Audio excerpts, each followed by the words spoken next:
Hello বন্ধুরা, দেখো আমি অপুদি রান্নাঘরে চলে এসেছি। আজকে না আমি তোমাদের একটা নতুন রান্না একটা করছি আমি, যেটা আমি করে থাকি। হ্যাঁ, সবসময় করি না, মাঝে মধ্যে আমার এটা হয়। জানি না তোমরা কখনো খেয়েছো কিনা বা খাও কিনা বা জানি না, কিন্তু আমি করি, তোমাদেরকে দেখাচ্ছি। সেটাই দেখো, একেবারে আমি কিন্তু এর মধ্যে তেল দিইনি, এক ফোঁটা তেল দিয়েছি। এটা হলো বাটি চচ্চড়ি। এটা আমি বাটি চচ্চড়ি করছি, দেখো বাটিতে। আর কাটার থেকে তোমাদের দেখাতে পারিনি ভাই, এই যে আমি বসিয়ে তোমাদের দেখাচ্ছি।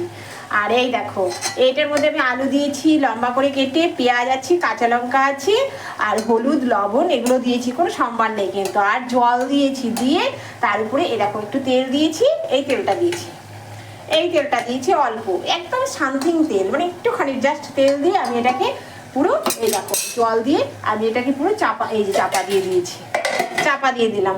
এবারে কি হবে বলো তো, এই চাপাটা দিলাম তো, এবার হচ্ছে কি একে আমি নাড়াচাড়া কিচ্ছু করবো না, এই ভাপে ভাপে ওটা সেদ্ধ হয়ে যাবে। আমি তারপরে ওকে নামিয়ে নেবো। একটু স্লাইড একটু জল ভাব থাকবে, একেবারে শুকনো করে টানাবো না, কারণ এটা রুটির সাথে যাবে। এই দেখো, এই যে, কারণ এটা আমি রুটির সঙ্গে যাবে।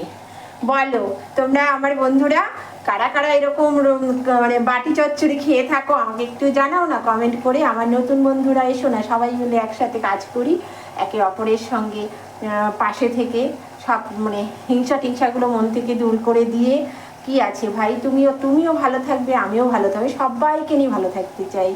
আমি আসি, বাই বাই, টাটা।